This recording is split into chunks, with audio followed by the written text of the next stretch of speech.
I'm Jay Rankin, and I'll introduce you to UNC's next student body president. Plus, we'll show you how students across campus are doing their part to aid the relief efforts in Haiti. In sports is the state of basketball address. We're diagnosing the men's and women's struggles. Weathercaster Joe Belanger will tell us if the sunshine will stick around through the weekend. All that in one Chapel Hill organization that's making a big difference in the lives of area children. Carolina Week starts right now.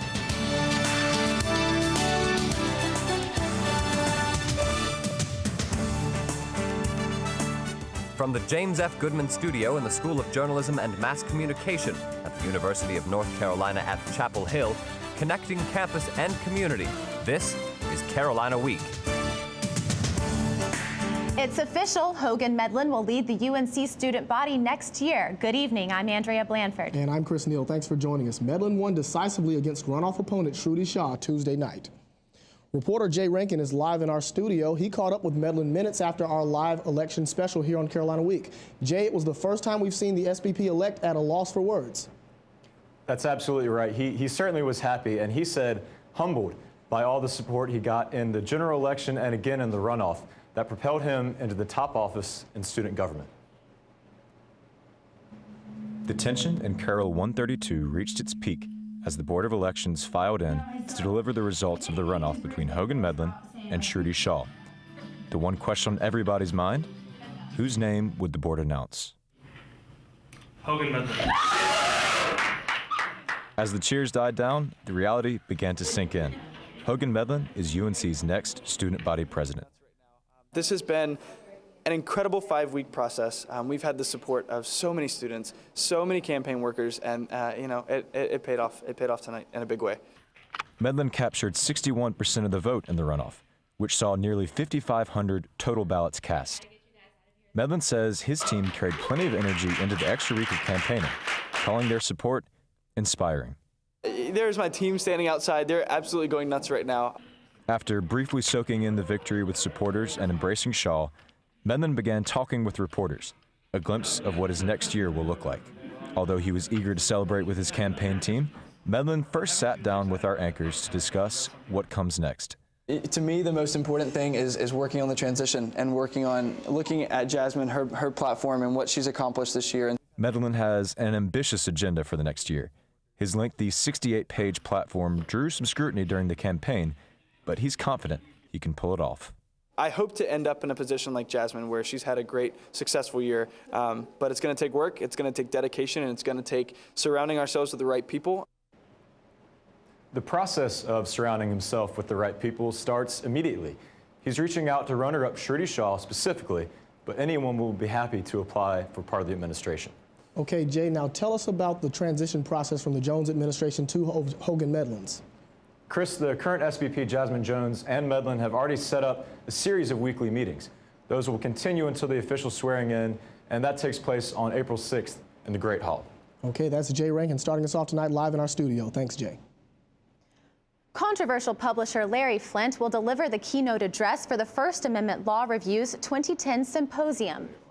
Flynt publishes the adult magazine Hustler and has become a strong advocate for free speech. He's no stranger to First Amendment law, having been involved in a number of high-profile lawsuits regarding his publications, including a 1988 case which reached the Supreme Court. The symposium will focus on the role of sexually explicit speech in society. Tickets are free for students and are available at the Student Union box office. CHAT, the Collaboration's Humanities, Arts, and Technology Festival, is underway, and one UNC alumnus kicked off the festivities as its keynote speaker. Microsoft's Robert Bach, the main developer behind the Xbox, spoke about the new gaming technologies and the future of entertainment Tuesday night. The company's latest project, Natal, is coming out in December. With this add-on, you won't even need a controller. You can just play by giving commands or making gestures. He says interactive games are the future. Chancellor Holden Thorpe came to the presentation, as did Chancellor James Measer. So the Central Administration certainly finds this interesting. Since the earthquake hit in Haiti, we've seen images of devastation, but UNC student groups hope to highlight the positive by showcasing the nation's culture. Student government, the class of 2010, and other student groups sponsored Celebrate Haiti Tuesday night. The event began with performers from EROT singing to poetry about the devastation in Haiti.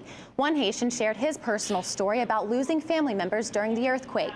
And a UNC geology professor says the island is geologically unstable and stressed the importance of being prepared for another earthquake. The money raised from the event will go toward Haiti reliefs in Haiti.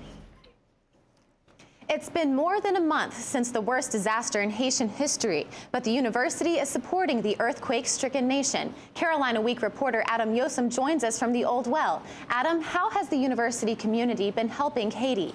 Good evening, Andrea. You could say UNC is the university of never-ending compassion. In the past month, students and faculty have donated their money and their time in an effort to bring relief to Haiti, and those efforts are still ongoing. When a 7.0 magnitude earthquake struck the nation of Haiti last month, the Campus Y stepped up to coordinate UNC Chapel Hill's relief efforts. What followed was a huge outpouring of support from campus organizations, all contributing toward a campaign titled UNC One Effort Haiti. On Wednesdays about noon, many students gather in the pit for Hunger Lunch, a program that donates proceeds to international community development. Recently, Hunger Lunch donated its profits for 1 week to Partners in Health, an organization already on the ground in Port-au-Prince. Amber Kuntz was one of many students who chowed down on rice, beans, and cornbread in support of Haiti. We're one race, the human race, and I just really feel that it's important to give to help them. And members of the UNC family are helping the Haitians in any way possible, even if it's paying $1 to fill a cup up with marshmallows and hot chocolate on a cold day, dropping clothing and supplies in donation bins, or attending the One Voice for Haiti a cappella concert. Local organizations have also gotten into the relief spirit. Med Deli on Franklin Street donated 1 day's worth of sales to aid victims of the earthquake, and Salon 135 customers had their hair cut, washed, and even their mohawks styled for a good cause. The hair cuttery raised more than $650 to the American Red Cross. In the past month, the campus and community have banded together to raise thousands of dollars. It's something that Chapel Hill resident and Haiti native Paulette Beccolo is extremely grateful for. You have shown love, compassion, and the way you are helping the Haitian people is really, it means a lot to each one of us. Beccolo has been doing her part through her own organization to get supplies and donations to Haiti, and she's proud that UNC and Chapel Hill continue to do theirs. Even though we're a month removed from this tragedy, it's still evident that students are willing to help out in any way they can. Adam, what are some ways students can still donate toward relief? Andrea, they're still taking donations of any kind at the Eddie Smith Fieldhouse up until the end of this month. That includes new toiletries, canned food, blankets, clothing, things in that nature. At the School of Nursing, they have their Pennies for Haiti spare change bins, and students can also donate through their UNC expense accounts. Great. That's Adam Yosem reporting from the Old Well. Thanks, Adam. Local bar owners are concerned about losing business because of the statewide smoking ban. That's right. Next, what's happened to business on Franklin Street and where the smokers have gone.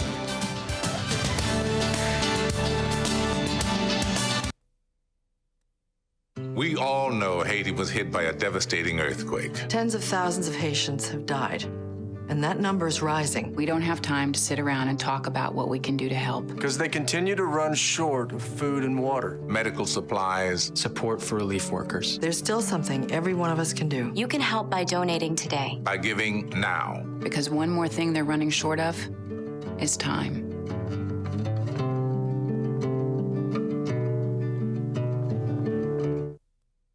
I'm starving. What's for breakfast? Guten Tag! Johannes, Franz! I bring you arts-enriched Raisinblams, fortified with increased test scores and creative problem-solving skills. It's good! And good for you. Bobby? Susie? Don't worry, that's just the power of the arts! Feed your kids the arts. For 10 simple ways to learn how, visit AmericansForTheArts.org. Oh, those boys are much too much. Those boys are much too much. We got the spirit. We're hot. We can't be stopped. We got the spirit. We're hot. We can't be stopped. We're going to beat them and bust them.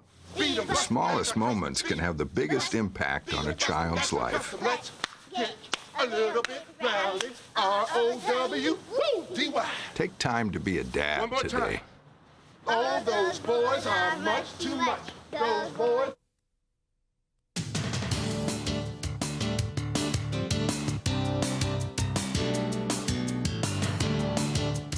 You can no longer smoke in most North Carolina bars and restaurants because of a new ban that went into effect last month. Lisa Albert tells us how hard the smoking ban has hit bars on Franklin Street. At Goodfellas Bar on Franklin Street, cigarette smoke has cleared out, but customers haven't. Goodfellas owner, Steve Woodham. We haven't seen any drop in real numbers. Woodham says even though customers can't smoke inside the bar, he hasn't lost them. I don't think people will stop coming out because they really have no choice. You know, either they stay home and smoke in their living room, or if they come out, they have to just step outside. Customers notice their favorite bars are just as packed as before the smoking ban. So far what I've seen, the ban hasn't really affected any bars and restaurants. They still have a lot of business. People seem to be just going along with the ban and going outside and then just coming right back in. That mirrors what's happened in other states. UNC professor and former state health director, Dr. Leah Devlin. This is something that our state was ready for. It has been very well received. Smoker Randolph Cabrick agrees. Taking it outside is better for, it's better for other people who don't want to be all around the smoke and who have allergies and all that. Better for customers, better for business owners. But we know that this is going to drive down employee sick days. It can help them with cost of maintenance, and there are not going to be burns on the carpet or on the tablecloths and things like that. Everybody seems a lot happier to not, especially the girls, their hair doesn't smell like smoke when they get home. If customers find smoky bars or restaurants, they can file a complaint. Since last month, the health department has received 21 complaints about Chapel Hill establishments, but they've only issued 2 violations. In Chapel Hill, I'm Lisa Albert, Carolina Week. If you'd like to report a smoking ban violation, you can find a link on our website, carolinaweek.org. One Chapel Hill business owner is feeling the pinch of the state's new smoking ban. His place is specifically for smokers. Owner of Hookah Bliss on West Franklin Street, Adam Bliss, has been at odds with the state for the past several months because of the smoking ban. Despite the trouble it's causing him, Bliss is remaining defiant. He's kept his business open and running, just as it had before the business went into effect. The ban has been in effect for just over a month, and Bliss has already received 2 warnings from Orange County. He expects the actual $200 citation to arrive in the mail next week. After that, Bliss says he'll begin the lengthy appeals process. A new plan by the UNC system will require students at all 16 campuses to have health insurance beginning this fall. The campus plan will range between $620 and $700 per school year. Students will have the choice to purchase this plan or prove they have outside insurance, but they must have something. The current system differs across campuses, which has led to some confusion. Students can start looking at options in April. The snow and ice might be gone, but the winter weather has left behind a new problem. Potholes are popping up across the triangle. Here in Chapel Hill, the effort to avoid potholes can make you feel like you're playing the video game Mario Kart. One particularly bad area is at the corner of Pittsboro Street and Cameron. Town officials say all the recent snow has created some new potholes and made others worse. But they say in comparison to surrounding cities, Chapel Hill is on top of the problem. And Andrea, the temperatures have cleared up, and the temperatures are a lot warmer now, but we're still seeing some sunny weather. I'm hoping that'll stay around. Me too, Chris. I'm ready for a sunny weekend. Well, weathercaster Joe Belanger is here to tell us more. That's right, guys. You really got to enjoy the sun today. Coming up after the break, we'll take a look to see if that sun will stick around for the weekend and the possibility of some warmer temperatures as well.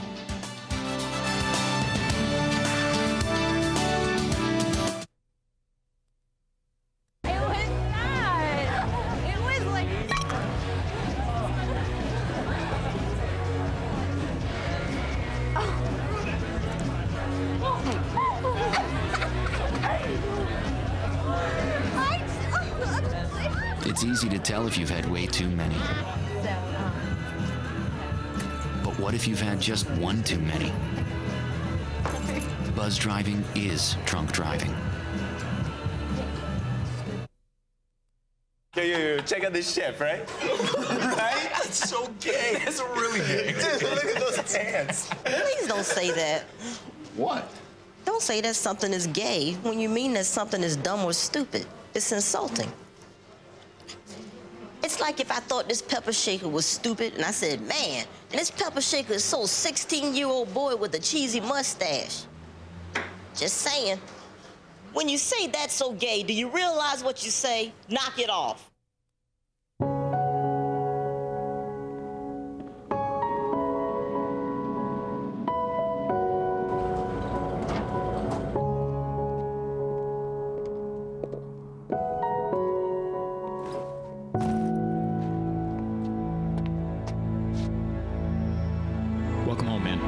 Hey,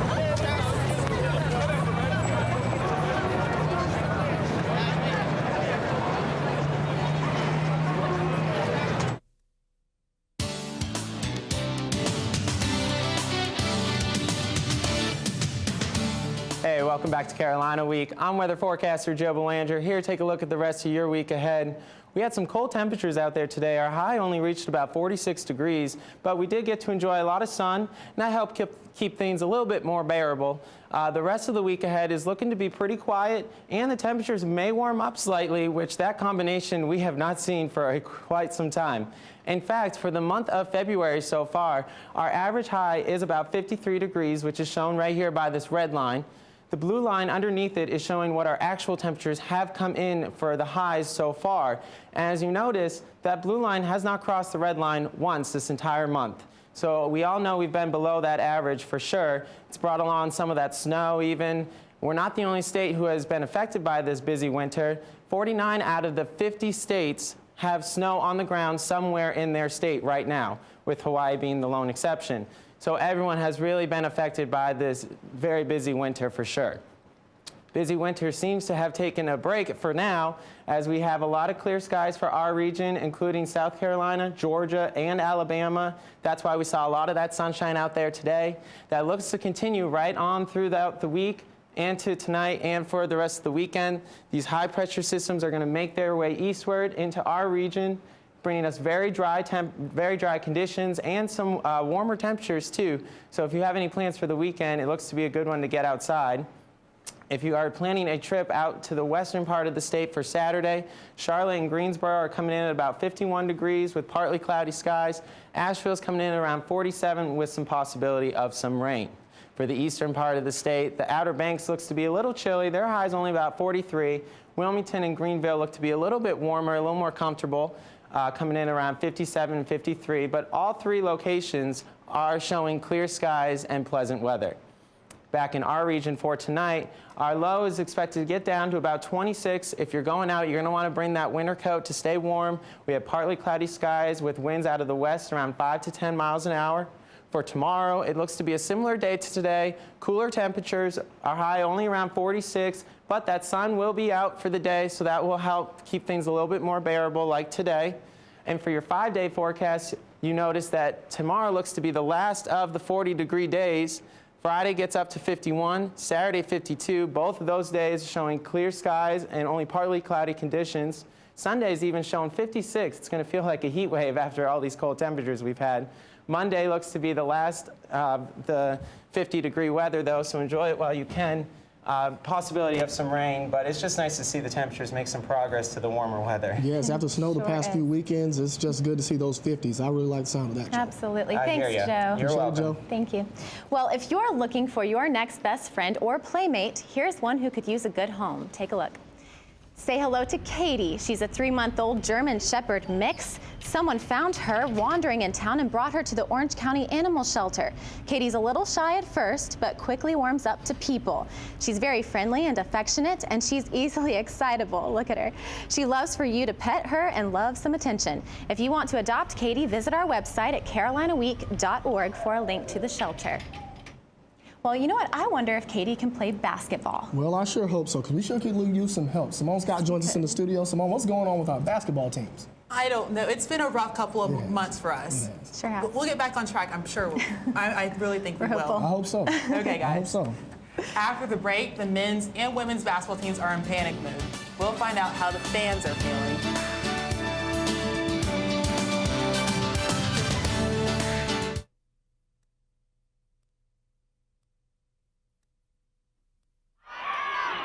A bright future starts with a healthy lifestyle.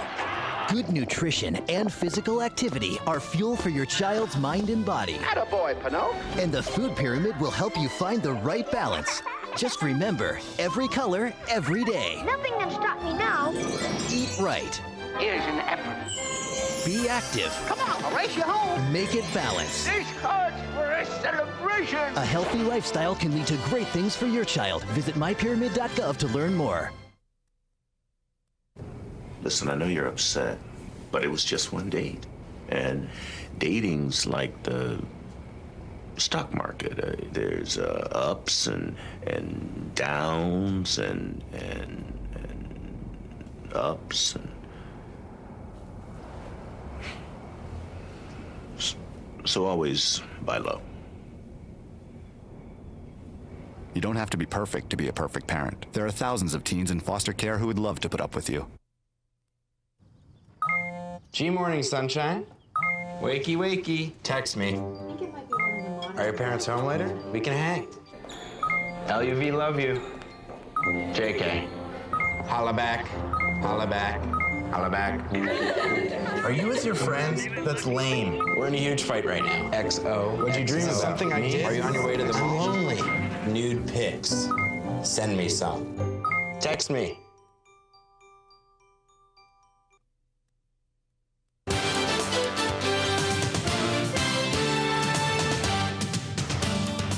Welcome to Carolina Week Sports. I'm Simone Scott.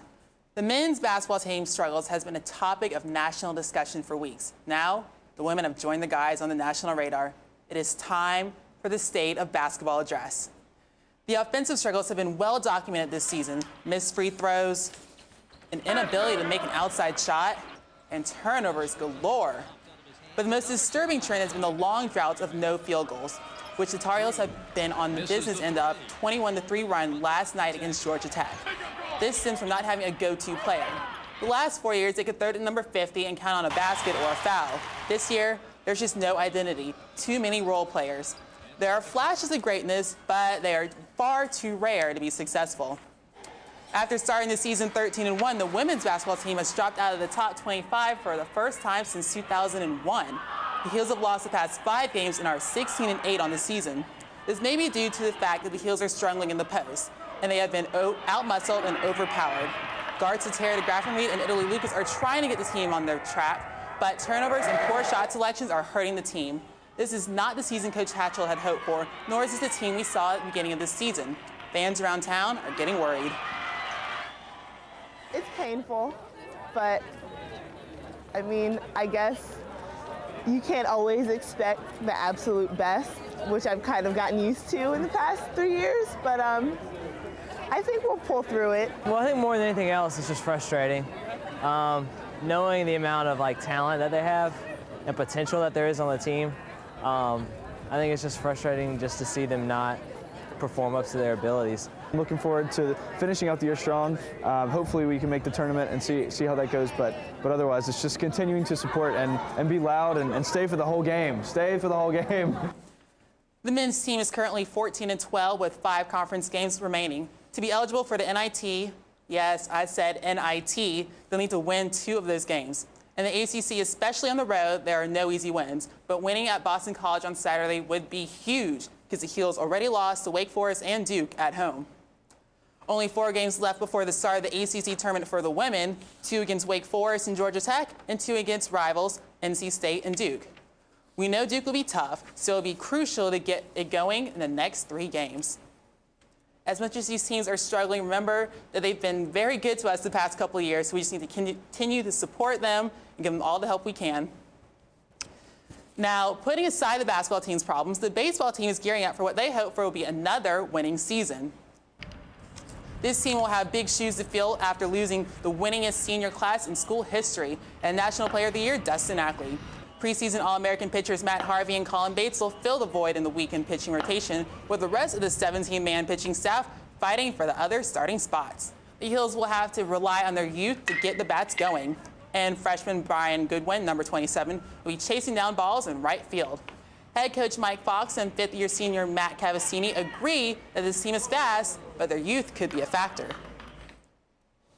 But some of our speed is some of our youth, and if there's fear on the bases, then that speed's sort of negated. So we've mostly talked about being fearless on the bases, not afraid to make a mistake, so that speed comes out. And they're all coming from high school where they're all the studs on their team.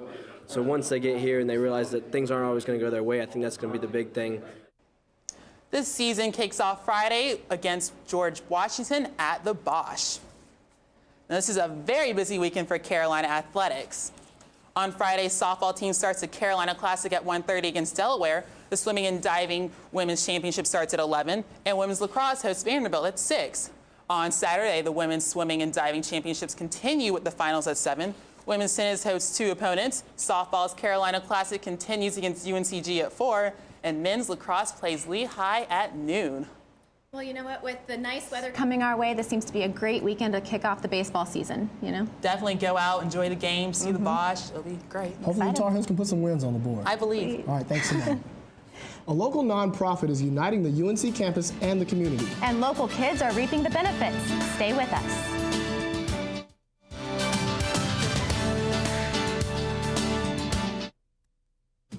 If you have a story idea, contact Carolina Week at 843-8292. You can also visit us online at carolinaweek.org. If you have questions about this program, write Carolina Week at Campus Box 3365, UNCCH, Chapel Hill, North Carolina, 27599. Be on the team. My name is LaDainian Tomlinson.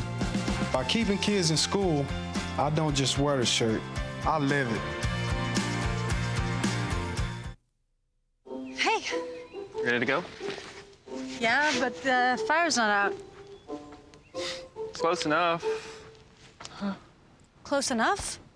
If it's too hot to touch, it's too hot to leave. I mean, the next thing you know, you've torched our whole neighborhood. Which is why we're not going anywhere? Exactly. 9 out of 10 wildfires are caused by humans. Only you can prevent wildfires. Some children right here in Chapel Hill go hungry on the weekends. But one woman and a number of UNC students are helping to change that. Reporter Mary Proctor brings us that story.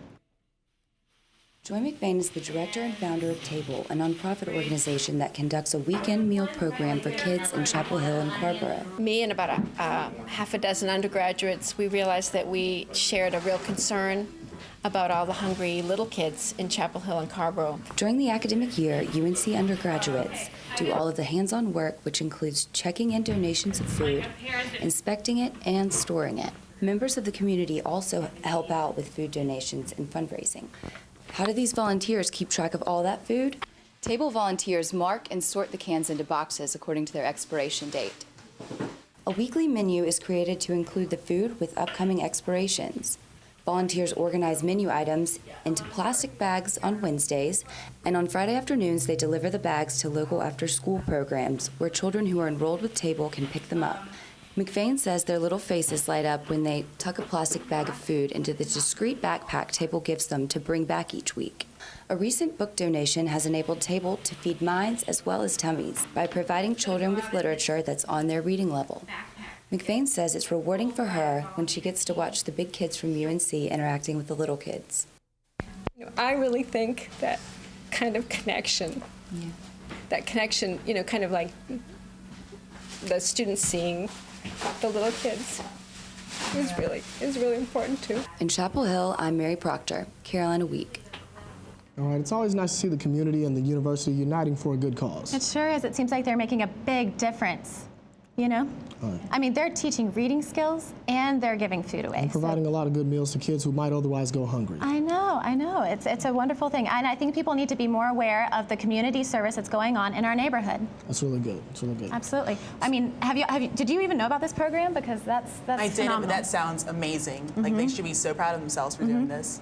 I know. I wonder how many people are touched by this. It's a great thing to do, for sure. Absolutely. Absolutely.